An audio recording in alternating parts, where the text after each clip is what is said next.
Papo de Repórter. Papo de Repórter. Olá, está no ar, de volta o Papo de Repórter. Quem acompanha o Século Diário está lembrado, né? Estamos voltando com esse programa, agora com um novo formato. Aqui você vai acompanhar semanalmente os assuntos do momento comentados por quem faz a notícia no ar toda sexta-feira de manhã. Você já vai poder acessar com o assunto da semana, o giro de notícias, agenda cultural, dica de viagem, para também já se preparar para o fim de semana. A apresentação é minha, Vitor Taveira. Hoje eu estou na companhia aqui da repórter Fernanda Kozemenko. Olá, Fernanda, como é que estão as notícias aí da semana? Vai vir coisa boa aí, hein? Trouxemos também convidado especial hoje, né? Não é repórter, mas é um analista político, André Carvalho. Quem acompanha a gente também aqui já ouviu por aqui, né? Nas nossas conversas, nossas análises. Então, bem-vindo novamente, André. Semana intensa aí, não é isso? É uma semana de muito agito, né?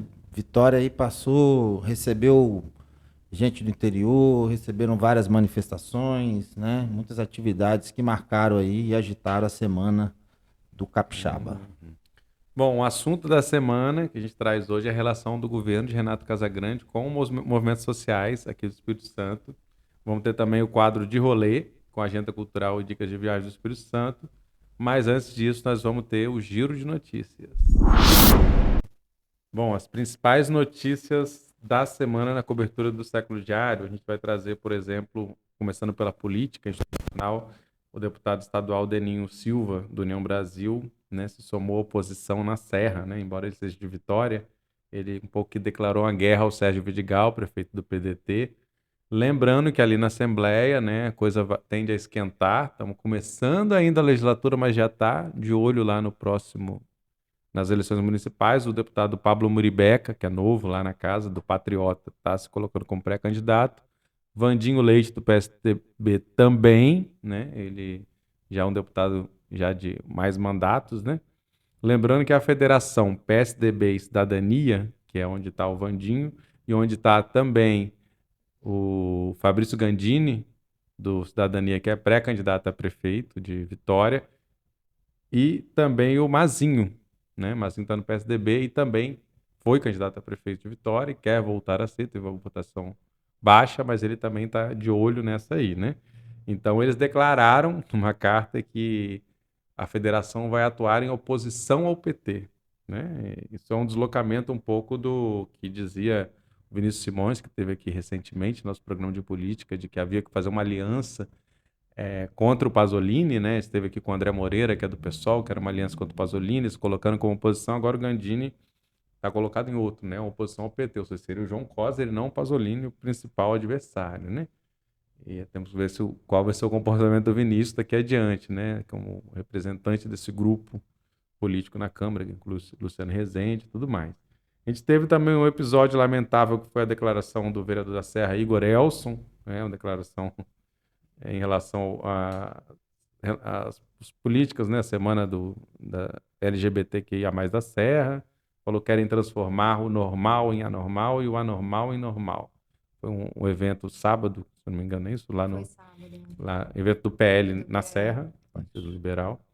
A gente tem também uma notícia falando que a Câmara de Vitória recorreu, né, da suspensão do projeto Escola Sem Partido, liderado ali pela galera mais à direita da Câmara de Vitória. O Leandro Piquet, que é o presidente da casa, ele recorreu na terceira vara da Fazenda Pública, que tinha suspendido a tramitação, então isso ainda está rolando. Lembrar também que a gente teve uma entrevista com a Ania Lama, que é a nova presidente do PSOL no Espírito Santo, né? Ela falou aqui no YouTube do Século Diário, TV Século, podcasts. Você pode acompanhar também. E temos algumas notícias também, como é a volta do empresário Aridelmo Teixeira para a Prefeitura Municipal de Vitória, foi secretário de Fazenda. Saiu para ser candidato. Exato. Na verdade, ele já entrou para ser candidato, né? Entrou para ser candidato, foi candidato ao governo do estado, perdeu e agora assume a Segovia, a Secretaria de Governo, né? Que é uma secretaria importante, né? Na política ali do município, em relação ao Lorenzo Pasolini, prefeito. Também notícia nacional, na divisão de espaços lá do Senado, o senador Fabiano Contarato, do PT do Espírito Santo, assume a vice-presidência da Comissão de Meio Ambiente, né? Os outros não vão estar com comissões, os outros, né, 2 senadores, Magno Malta e o Marcos Duval. Então, já foram definidos 13 dos 14, né? Falta uma comissão, na verdade. E falta alguns vices também. A oposição, né, reclamou muito desse processo, a oposição nacional, né, ao Lula, lá no Senado, é uma brigadura. Então, só alguns destaques. Queria perguntar aí para vocês o que vocês queriam comentar, querem destacar algum desses pontos falando de política. Eu acompanhei o caso da Serra, ali foi um dos que eu acompanhei, e está tendo desdobramento, até onde a gente sabe. Parece que eles vão pedir fórum, né, LGBT da Serra estadual, querem pedir até cassação dele, enfim, vamos ver, vai ter, acho que, desdobramentos ainda disso daí. Ele fala que não chamou as pessoas LGBT de anormais. Ele fala que chamou a política de apoio a essas pessoas de anormal. Mas se a gente ouve lá o vídeo, né, assiste lá direitinho, fica uma coisa mesmo. Uma coisa que eu vi também que foi pessoas criticando os aplausos, né? Porque ele falou tudo isso numa mesa cheia de autoridade, incluindo o Magno Malta, incluindo o vice-prefeito Thiago Carreiro, e o pessoal aplaudiu. Então, eu vi alguns questionamentos a isso, né? Não só a fala dele, mas também a quem aplaudiu. Porque naquele reduto ali as pessoas pensam assim mesmo, não é nenhuma novidade, né? A gente sabe que eles pensam exatamente dessa forma. É a galera da Terra Plana, do kit gay. É porque tinha como era um evento do partido, tinha autoridades de outros partidos, né? Esse fato lamentável, né? A gente for analisar o papel das lideranças políticas, né? E principalmente dos representantes eleitos, né, pela população capixaba, não é esse, né? O papel do representante é debater as políticas públicas, é fiscalizar como os executivos estão aplicando os recursos, né? É discutir a questão da desigualdade social. O Estado enfrenta, né, uma série de problemas, a dengue, né, um caso aí alarmante de dengue, que todas as cidades estão se mobilizando, e a gente vê, né, que esses determinados parlamentares, né, de uma posição conservadora, ao invés de lidar com as políticas, com as demandas da população, buscam, né, a partir do seu cargo, a partir da sua tribuna, criar polêmicas, né, para chamar atenção, para mobilizar um público conservador de olho nas eleições, né? Então, acho que é uma postura que a gente deve repreender e, assim, e não divulgar, né? Porque acho que isso não merece repercussão. A gente acaba dando muita repercussão a uma fala como essa e a gente deixa de chamar atenção para os problemas reais, né? Então, a gente viu como foi a estratégia do Bolsonaro, da sua equipe e do seu partido, o PL, que foi o tempo todo levantar elementos que não tinha nada, não possui nenhuma ligação com a ordem do dia, com a vida do povo brasileiro. Agora a fala do Nicolas Ferreira, né, no Congresso, que é mais uma pirueta para chamar para atenção. Esses cabe a aplicação das leis, né? O Brasil tem uma legislação que fala sobre isso, né? As casas legislativas, né? O Congresso Nacional, as câmaras municipais, a Assembleia Legislativa, tem um regimento, tem um código de ética e decoro parlamentar e deve se aplicar as sanções cabíveis, né? Com todo o trâmite, o direito, né, de resposta, né? Mas só cabe isso, né? No mais, é a gente rechaçar esse tipo de posição e chamar atenção para aquilo que o capixaba realmente precisa, né? Fazer com que os políticos, a classe política e os governantes, né, que ocupam um espaço de mandatos eleitos pelo povo, que eles atuem em prol da população, né? Esse proselitismo aí conservador é mais uma forma de agitar e gastando dinheiro público para isso, né? Então, isso que é o mais que nós devemos repreender. O parlamentar precisa atuar para suas funções que ele foi eleito. Os movimentos ficam gastando energia para responder isso também, né? Quando poderiam estar tentando fazer outras coisas. Exatamente. Enfim. Aí, semana do 8 de março, Dia Internacional da Mulher, dia tradicional de luta, né? Um ato do Fórum de Mulheres de Cariacica fincou cruzes na segunda ponte ali, na altura da segunda ponte, denunciando violência contra a mulher, pedindo políticas, ações urgentes, né, sobre direito e atendimento especializado.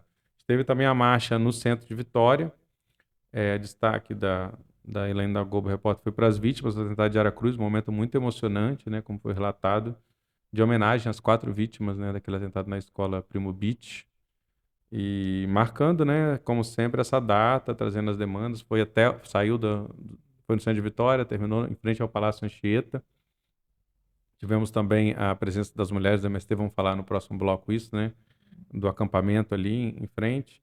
Tivemos outras notícias também, como, por exemplo, o Sindipetro, né, uma ação questionando, né, a venda dos campos no norte do estado, né, privatização desses campos da Petrobras, depois de uma declaração do Ricardo Ferraz, vice-governador, né, que tem sido o braço aí no empresariado, né, o grande articulador do governo com o empresariado. Então, foram esses atos. Vocês querem fazer algum comentário sobre isso? Ou vamos seguindo?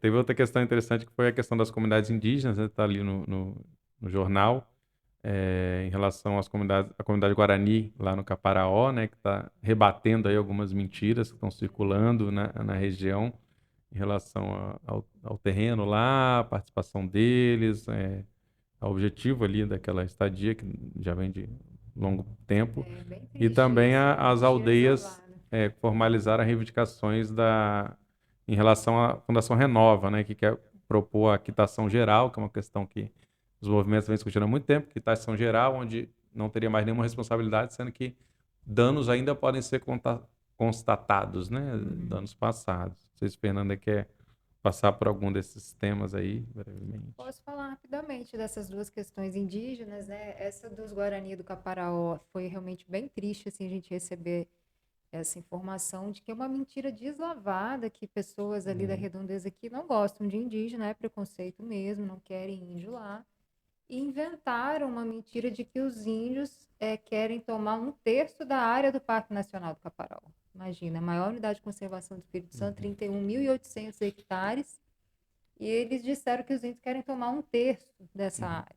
Do nada, tiraram isso Na da verdade, tem apenas cachola. uma aldeia bem pequena, né? São O que eles pouquíssimas têm famílias. é um terreno, um lote, fizeram uma casa de reza, e a aldeia que eles reivindicam, né, que dizem que já é de conhecimento do Ministério Público Federal, estão reivindicando isso da FUNAI, um apoio para alguma forma de formalização dessa aldeia, na verdade, o que eles querem é uma pequena aldeia, tipo 5, 6 famílias, para sustentar aquela casa de reza, ter alguém lá para cuidar do jardim, do plantio, Que é né? os indígenas, inclusive, de outras regiões, irem para ali, naquela conexão com a Exato. montanha, com as águas, que tem muito Eles forte têm esse ali, né? nomadismo. Então, veio gente de São Paulo, fica lá um tempo. E é um lugar Espaço de remoto, cura, é né? lá no alto, 1.000 metros de O altitude. Portal do Céu, né? Não, o Portal do Não, Céu por ali, né? A é, região de é Patrimônio em da Penha. outro vilarejo. Então, assim, índio que vai conseguir ficar lá em cima são poucas pessoas, né? E aí eles querem isso. Aí os caras inventam que 1/3 do parque vai virar aldeia indígena e vamos tirar os índios daqui e tal. É uma mentira deslavada, eles falaram, não é nada disso, e querem esse diálogo com as autoridades. Estão pedindo essa reunião com Brasília, com a FUNAI de Brasília, e com a chefia do parque, porque a chefia do parque acabou recebendo essa informação, ficou preocupada, achando que era verdade, e, né, enfim, mas aí tem que ter esse ICMBio, né, diálogo. E não é a primeira vez que eles têm problemas é. ali, né? Eles não conseguiram nem gravar O o documentário deles, tiveram que fazer lá em Aracruz, né, Exato. na aldeia modelo, porque não conseguiram acessar, justamente porque o coordenador do parque os impediu, né? Outro Então, coordenador, né? Todos que vêm mantêm essa mantém postura. essa mesma política. Então a gente vê assim, no Espírito Santo tem população indígena, né, assim como quilombola, e a gente vê um preconceito muito grande para essas comunidades enfrentam, né? Aracruz já teve outdoors, né, dizendo que eles não são da região. Aracruz trouxe o progresso. Exatamente. A FUNAI, os índios. Então, assim, e a gente vê a ausência de políticas públicas, né? Cadê a Secretaria de Direitos Humanos? Cadê as políticas indigenistas do Estado do Espírito Santo para suas comunidades, né? O governo Casagrande foi eleito em parceria, numa aliança com o governo Lula, que criou o Ministério dos Povos Indígenas, e aqui a gente vê, né, o governo tá sempre aliado com aqueles que, entre aspas, promovem o progresso, as grandes empresas, os grandes empreendimentos econômicos, multinacionais, enquanto as populações indígenas ficam cada vez mais mercê, né, da violência, do ódio, da mentira, justamente para terem, né, o seu patrimônio, a sua história e o seu território, né, de fato capturado, né, por essa um monte de mentiras e acusações e principalmente preconceito. Então, acho que está faltando no Espírito Santo uma política que cuide, dê atenção e trabalhe para resolver os problemas que essas comunidades têm no Espírito Santo. Acho que isso é algo urgente que o governo estadual precisa liderar esse processo, precisa fazer contato, né, com o Ministério dos Povos Indígenas, com a Sônia Guajajara. Acho que cabe ao governo liderar um processo de proteção, né, a essas comunidades e debater suas Porque demandas a e existência de encaminhar. política federal não exclui política estadual e Exato. nem municipal, como tem avançado agora Exatamente. com Jaguareté, né, que é um vereador indígena, primeiro vereador indígena eleito em Aracruz. Então, assim, existe o Ministério. Pela primeira vez, além da existência do Ministério, nós temos a FUNAI e a CESAI, né, a Secretaria Responsável pela Saúde Indígena, que é uma secretaria com muito recurso, né, no Ministério da Saúde, estão sob comando de pessoas indígenas. E Então, acabou assim, de assumir também um CRENAC, um indígena, na hum, coordenação da FUNAI, de governador Lindenberg, aqui, governador Valadares, que é Valadares, que cuida de Minas jurisdição, e né, Espírito Minas. Santo. Ele acabou de assumir o Douglas CRENAC, que foi uma pessoa Uhum. indicada pelos povos indígenas. E eles já conseguiram uma agenda na semana que vem tripla, né, com a Marina Silva, ministra do Meio Ambiente, com a Sônia Guajajara, ministra dos Povos Indígenas, e com a Joênia Wapchana, que é presidente Da da FUNAI. FUNAI. Muito bom. Então, assim, eles estão conseguindo agora no governo federal essas entradas, né, esses avanços, mas realmente falta um apoio, um suporte aqui estadual nesse sentido. Então, esse foi o Giro de Notícias. No próximo bloco, vamos falar justamente dessa questão, que é o assunto da semana. Como falamos, o assunto da semana é relação do governo Casagrande com os movimentos sociais. Então, vamos trazer aqui também uma questão, né, algumas notícias que circularam nessa semana no Século Diário que dizem muito sobre isso. A primeira é, entre aspas, Casagrande continua a governar como na gestão anterior, que é uma fala do Fórum da Igrejas e Sociedade, que critica a falta do diálogo e vai discutir estratégias para os compromissos assumidos na eleição. Ele assinou várias cartas, né, junto no segundo turno especialmente, junto com os movimentos sociais. A segunda diz, Nara tem se mostrado para nós uma secretária de Direitos Humanos racista, com a fala de mulheres quilombolas sobre, né, que no 8 de março tiveram lá tentando contato e não conseguiram ser atendidos nem pelo Casagrande e nem pela Secretaria Estadual de Direitos Humanos, que tem como secretária a Nara Burgo, referida na matéria.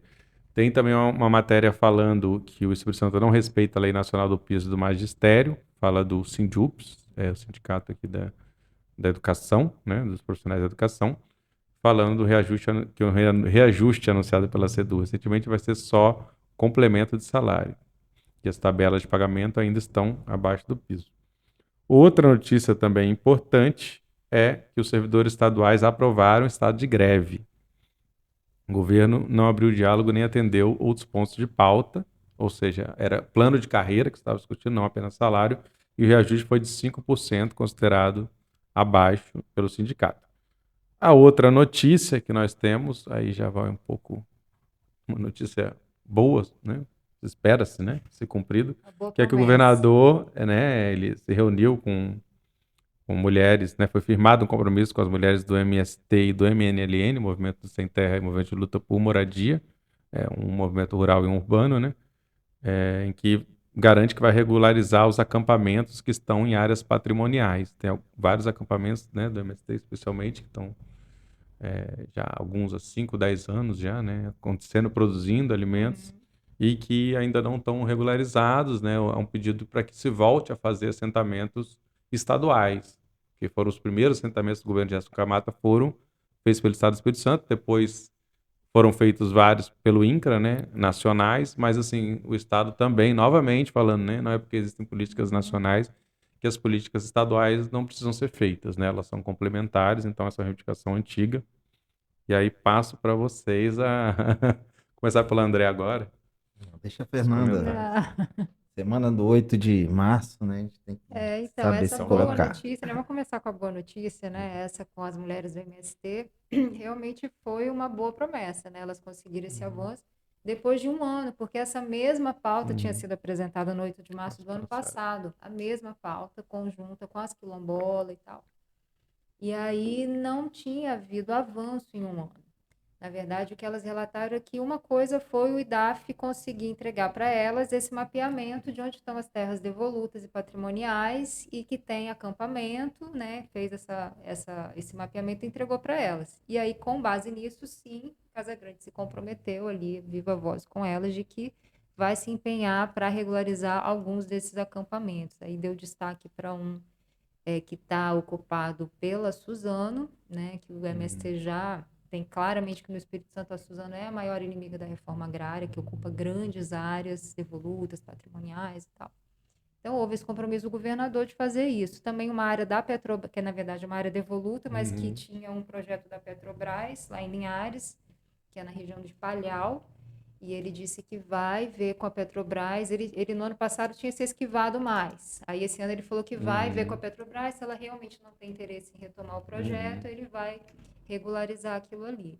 Então, assim, foi um avanço, né? Depois de muita luta, né? As mulheres chegaram lá no domingo, né? Mais de 100 mulheres, enfim, ficaram esperando e tal, e ele ainda recebeu numa data diferenciada. Aí eu já vou emendar a notícia péssima, o outro lado da moeda dessa boa notícia, porque havia um compromisso dele receber as mulheres quilombola, MST e moradia. Elas fizeram um protocolo conjunto, colocaram no Palácio da Fonte Grande, pediram audiência no dia 7. As sem terra têm uma estrutura melhor, chegaram antes, ocuparam, ficaram ali fazendo pressão, e as quilombolas não têm apoio, só conseguiram chegar no dia 7, numa comitiva menor. E ele atendeu as mulheres no dia 6, quando as quilombolas não tinham chegado ainda. E aí, elas, bom, então vamos, né? Mas você também tem que atender as quilombolas. Ficou aquela coisa, aí ele conseguiu avançar com as do MST no dia pedido para as quilombolas que elas estavam lá, chegaram lá, ele estava com o ministro e não atendeu. E aí elas ouviram uma promessa de que ele iria recebê-las no dia seguinte, no dia 8. Então elas com muito sacrifício ficaram lá, dormiram, imagina, né? Ninguém vê esse lado da mulher que tem um monte de filho, que tem toda uma estrutura, ela tem que parar a vida dela para ficar lá esperando um compromisso. E ele não recebeu. Então ele, né, não recebeu. E elas foram recebidas por militares, chegaram na porta do Palácio Anchieta para, e aí, que horas vai ser a reunião que o governador prometeu?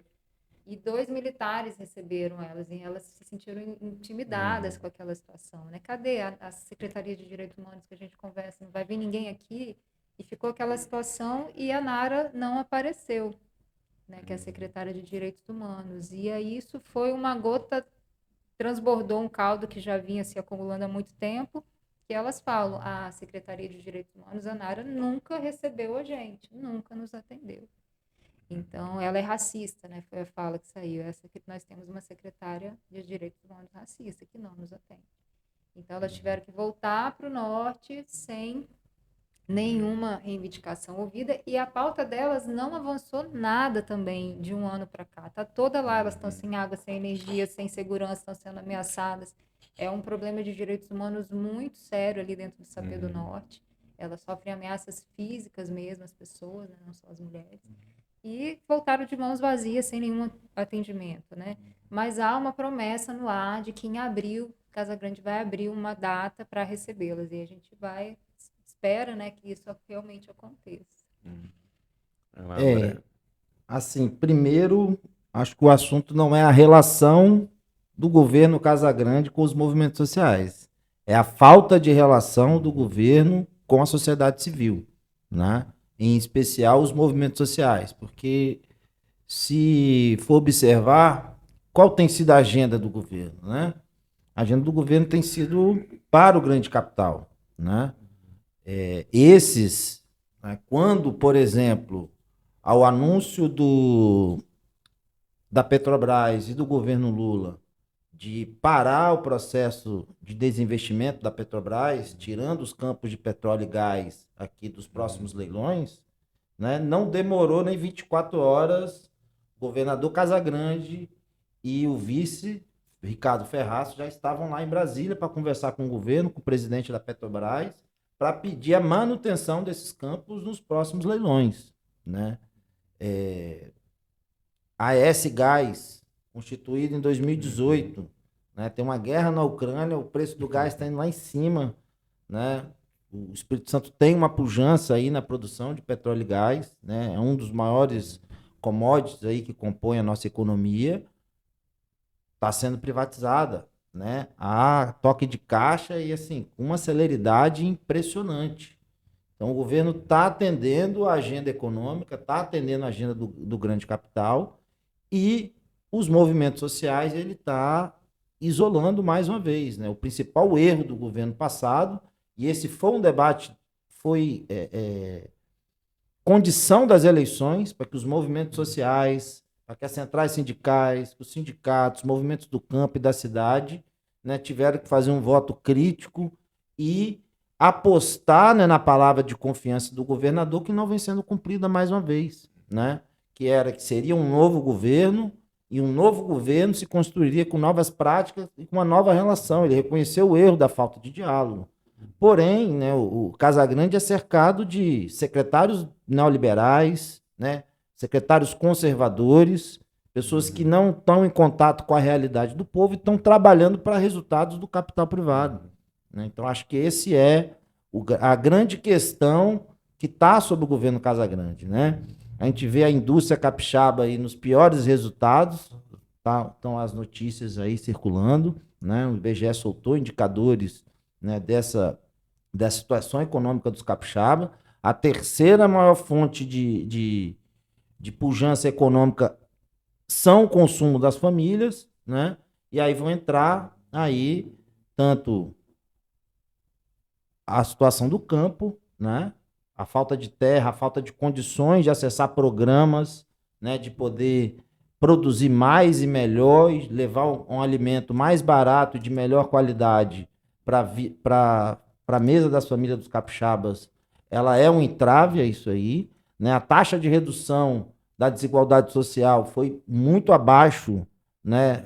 Ela é comemorada, mas é comemorada, se você for fazer as contas, são 0,3%, né? Então, assim, é muito incipiente aquilo que o governo aponta para a sociedade, né? E as demandas, né? Por que que isso é relevante? Porque se você for pegar a questão da juventude negra e periférica do Estado do Espírito Santo, ela está sob mira de uma polícia extremamente violenta, né? A gente teve o caso ano passado em São Pedro, naquela execução do rapaz. Semana passada, uma execução também clara e evidente lá em Pedro Canário, né? Inclusive com policiais que já parece que, pelo levantamento da imprensa, 11 autos de resistência no setor que eles trabalham, né? Então, assim, você vê uma polícia com um grau de letalidade muito grande, um grau de truculência e a falta de diálogo. Mesmo no sul do estado, o movimento hip hop sendo um evento oficial patrocinado pela Secretaria de Cultura do Estado do Espírito Santo, se acabar com bala de borracha, tendo lá os b-boys e os meninos do movimento hip hop sendo chotados à base de bala, ameaça de cadeia. Então, assim, é um problema muito sério que, à medida que o governo não resolve o problema da desigualdade social, à medida que o governo não cria oportunidades, né, relevantes para essa juventude, ele expõe ela a uma polícia com uma letalidade. Cadê a política de direitos humanos? Cadê, né, a humanização, né, desse processo? Do outro lado, vou entrar na questão dos servidores públicos estaduais, né, amargam, né, o segundo estudo do DIEESE, encomendado pelos sindipúblicos, são mais de 50% de perda nos últimos 20 anos. E nos últimos 20 anos nós tivemos só 2 governadores. Paulo Artung, né, e Renato Casagrande, que se reelegeu agora para o seu 3º mandato, né? Só no último governo Casagrande foram mais de 20% de perdas salariais, né? Então você tem aí um débito com categoria muito grande, né? Os servidores públicos que já foram, né, já cumpriram um papel relevante na economia doméstica capixaba, comprando e contratando serviços, né, movimentando a economia local, hoje passam por situações muito deprimentes, né? O arroxo salarial e a falta de política de valorização e principalmente do diálogo, né? O governador também que se comprometeu no dia 13 de setembro do ano passado, na sua mesa dentro do Palácio, em reunião com o sindicato, ele prometeu manter esse diálogo, avançar nessa discussão. E o sindicato que vem fazendo uma campanha salarial, né, uma campanha que não tem tido espaço na mídia oficial do Espírito Santo, porque só solta matérias falando da posição do governo e desconhecem, por exemplo, que desde setembro há tentativas, né, dos servidores públicos, através dos sindipúblicos, em negociar com Casagrande. Então, E não é só arrocho salarial, né? Tem uma série de outras coisas exatamente, também, né? Eu me lembro muito dessa questão das diárias, né? É um absurdo a diária de viagem. E esse não reajuste das diárias é uma coisa que impacta novamente, é um ciclo vicioso, porque impacta comunidades mais vulneráveis que deveriam ser atendidas pelos servidores públicos. Exatamente. Por exemplo, o Incapé. Um extensionista que precisa se deslocar para tudo que é canto do Exatamente. Espírito O valor, Santo. o A diária tamanho não e a cobre. gasolina também, a Não cota tem de gasolina, a gasolina. cota de gasolina, aí Então, você não quantos consegue. servidores que a gente conversa, aqueles mais abnegados, apaixonados pelo seu trabalho, e tem vários ali no Incapé, Muito eu tenho que qualificados. botar a gasolina do meu Do bolso, ou eu O servidor como, tá ou tirando eu dinheiro do durmo. bolso. Né? Então, assim, aquele agricultor familiar, pequeno, que não tem grana para pagar uma coisa e que não faz parte dessa cadeia produtiva de commodities do café, porque esses projetos de café, eucalipto, eles têm grandes empresas interessadas e sempre tem projeto e eles colocam grana e conseguem fazer tudo. Agroecologia, essas coisas que são mais da saúde, do cuidado com o meio ambiente, não tem projeto, não tem grana privada. Então, é aquele servidor abnegado que vai lá dar essa assistência e ele não tem condições de fazer isso. Então, ele prejudica o servidor e prejudica as comunidades mais vulneráveis. É um tema Agora, horror isso. é o próprio estímulo, né, para o trabalhador que vai fazer o serviço público, né? Tanto de quem já está, como de quem vai entrar. Você não tem um bom salário, você não vai atrair bons profissionais. Ele acaba indo para iniciativa privada e só vai ficar nas commodities, né? E Então, é mais um motivo. o desrespeito do governador a essa categoria é muito grande. Porque são 17 pontos a pauta dos assuntos gerais. Isso você não está entrando, né? Se você entrar em cada setor, por exemplo, teve uma visita no Procon na semana retrasada, Procon aqui no centro de Vitória, tem ninho de rato. É uma vergonha entrar na sala do Procon e você ver caixas e mais caixas jogadas, documento espalhado, um verdadeiro ninho de rato. Então, assim, o governo tem feito um discurso, fez seu planejamento agora, ele fala em eficiência, ele fala em qualidade do atendimento, né? Ele fala no servidor valorizado, ele fala em diálogo, ele fala em cuidar das pessoas, fala em investimentos, mas quando você vai olhar para dentro da máquina pública, né?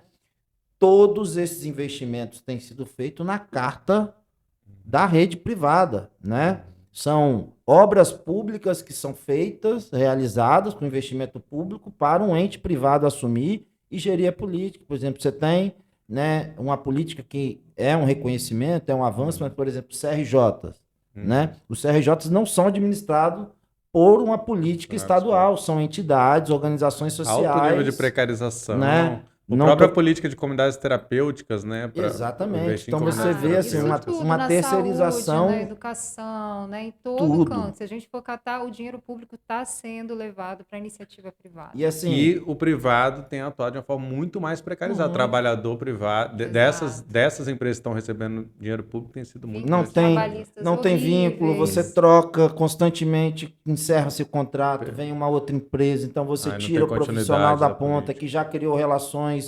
Essas políticas públicas estão em comunidades que, né, vivem o conflito do tráfico, do varejo, vivem uma exposição à violência muito grande. Então, assim, você tem toda uma delicadeza para você entrar e atuar nesse território, né? Então, você tirando isso. Só para concluir a questão dos servidores ainda, na relação perguntar sobre o estado de greve também, para você falar um pouco. Com o governo é isso, né? Há um estado de greve por quê? Desde setembro do ano passado, que teve a reunião com o governador Casagrande, ele sinalizou uma agenda para novembro, pós as eleições, porque ele não poderia se comprometer com alguns assuntos por se tratar do período eleitoral. Essa reunião em novembro não aconteceu. Dezembro, o governador, o secretário de governo, o secretário da CEGER, né, o Calmon, foram notificados novamente pedindo a continuidade do diálogo das negociações. Em janeiro, foi encaminhado nova documentação ao governo, reiterando, trazendo, né, já os outros pedidos anteriores. Em fevereiro, novamente, foi protocolado na Secretaria de Governo e você só viu o governo, faz 15 dias que nomeou a técnica de assuntos para discutir com assuntos sindicais, né, a Bárbara, e tratou o assunto negociação com a categoria pela imprensa, né? Você não teve uma resposta formal aos ofícios do sindicato enviado pedindo diálogo, você não teve uma reunião, e toda vez que o assunto foi tratado, foi ou o governador, ou o secretário, ou algum preposto que ele tem dentro das agências maiores de comunicação do Estado, né? Dando uma versão apenas, né? Esquecendo de que há uma defasagem salarial, né? As políticas de carreira, elas, né, de progressão, né, e de promoção, que são uma conquista dos servidores, tem a ver na valorização profissional, de você não poder perder esses profissionais para a área privada ou para outros concursos, né? Só O que ele usa governador, isso para dizer que está tendo como um reajuste, instrumento né? de reajuste, não é. A inflação não é instrumento de carreira, né? Então, assim, o grande desrespeito do governador é o quê? Sinalizar que vai ter o diálogo, mas opera só pela grande imprensa, né? Sem esse diálogo concreto. Então, você tem um ticket de alimentação que é R$ 300, não compra uma marmita por dia. Pode ir em qualquer praça do estado do Espírito Santo que você não consegue chegar ao final do mês comprando uma marmita todos os dias para se alimentar. Então, é R$ 300, uma defasagem desde 2018, quando o Paulo Artung atualizou esse valor, que era de R$ 120, mais ou menos, diárias, enfim. Um governo que está sucateando a vida do servidor público e sucateando os serviços públicos para quê? Para colocar no lugar a iniciativa privada. E o estado de greve foi deflagrado terça-feira, eu acho. Né? Foi Então isso, né? agora, aí, ou seja, ainda não é uma greve, né? É um chamado para que depois a categoria se reúna e decida Se pela greve ou pede com o não. estado de greve que em 15 dias o governador instale, né, e participe de uma mesa de negociação, que ele abra os trabalhos de uma mesa de negociação, que ele nomeie seus representantes, para que essa mesa possa tratar um calendário, né? Você tem uma série de assuntos aí para resolver dos servidores. Você tem os servidores, por exemplo, atingidos pela Lei 187 de 2000, né, que transformou todo mundo em regime jurídico único. Hoje, por decisão, por modulação do Supremo, né, quem não tiver a idade para se aposentar terá que ser mandado embora do serviço público. Então, tem gente com depressão, tem gente falando em suicídio, há uma insegurança constante em servidores que se dedicaram a vida toda para ter, né, serviço público de qualidade para a população capixaba. Então, assim, esse desrespeito que precisa, né, o governo precisa se reposicionar. Se é um novo governo, ele precisa atender a sociedade civil e parar de só atender. A gente acha que tem que conversar com o empresariado capixaba, sabe que ele tem um peso, né, na economia, mas os outros segmentos não podem viver de migalha e muito menos, né, desse apagamento, que parece que não existe demandas no Espírito Santo. Tá tudo bonito, não tá? Bom, quem chegou até aqui assistindo, agora vamos para a nossa parte mais arejada, que é o bloco de rolê.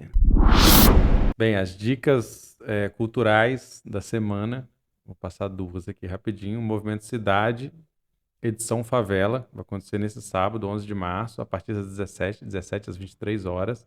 É um evento gratuito e aberto lá no bairro Santa Teresa, em Vitória. E o destaque principal é a apresentação do rapper César MC, junto com o coral Serenata de Favela, né? O César MC é um dos rappers de grande expressão nacional, né? E ele é nascido no Morro do Quadro ali, né? Que é a adjacência de Santa Teresa. E o Serenata de Favela também é ali da região. Então a programação está no Instagram, @movimentocidade, @movimento.cidade, ou no site movimentocidade.com.br. Lembrando que esse ano vai ter outro evento, né? O Festival MC, que aconteceu ano passado, que foi no Carmélia. Esse ano vai acontecer de novo, já confirmaram, ainda não confirmaram exatamente data e local. Foi bem bacana. E aí, 16 de março, quinta-feira da semana que vem, temos Daniel Furlan apresentando o disco Tropical Nada, junto com o DJ Samuca. Daniel Furlan, humorista, muito reconhecido como humorista, também foi cantor da banda Ócio, participou da banda Ócio, e agora está lançando um disco solo, aí, interessante, um cara muito divertido, né? Que vai ser na sede da Laja Records, das 17 às 22 horas, evento gratuito, é só chegar. E informações no Instagram, @Mozini, do Fábio Mozini, que é uma figura lendária aí, né, do underground, lá de Vila Velha. Então, Vila Velha voltando né, a A pulsar cena, essa né? cena alternativa. É um lugar muito legal. Eu fui lá da última vez, é um corredor assim, né, bem underground mesmo. É a sede lá da gravadora e da loja, né, que vende vários produtos, camisas, bonés e outros. E aí o endereço vocês têm que achar lá, @Mozini, perguntar para ele. Não tem endereço nos cartazes, então não sou eu que vou falar. Você vai ter que descobrir onde é que é. Secrete. E passando aqui para a dica de viagem, a nossa sugestão é a visita às ruínas da igreja de Queimado, na Serra. Certo. E aí uma ocasião especial que nós estamos trazendo, saiu até reportagem também no Século, porque no sábado, a partir da meia-noite, vai ter concentração para a caminhada dos zumbis contemporâneos, uma caminhada antiga que vem sendo feita já na Serra e antes até era feita em Cariacica. Então sai de Serra Sede caminhando pela madrugada até Queimado. Chegando lá de manhãzinha, acontece uma série de apresentações culturais, de conversas, um evento muito legal. Então a dica é visitar Queimado, né? As ruínas, elas sediaram a rebelião de escravos mais conhecida aqui do Espírito Santo. Teve como líderes Chico Prego, João da Viúva, Elisiário Rangel. Eles comandaram uma revolta após o término da construção da igreja, de uma prometida alforria, né, feita pelo padre, que não foi cumprida. Então houve essa rebelião, eles foram perseguidos, né, alguns foram capturados, outros não.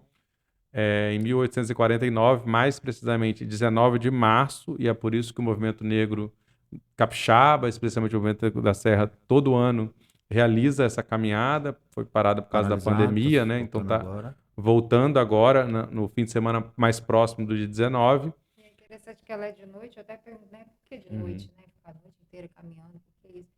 Mas eles falam porque é nesse período da noite que eles conseguiam fazer esse movimento cultural na época, né, da escravidão. E as fugas mesmo, E né, as também. fugas, todo o Para movimento afundar de os quilombos. resistência, né, de É a manutenção da madrugada. cultura, É a era à madrugada. noite, porque de dia tinha que ficar ali no É. trabalho, no chicote. E é um lugar que, inclusive, assim, é importante que são ruínas, né, da igreja. A igreja não está inteira, ela foi recuperada, de alguma maneira foi transformada no espaço. Então, é um espaço um pouco afastado, tem uma mata em torno, tem lagoas. É um lugar em si bonito e as ruínas...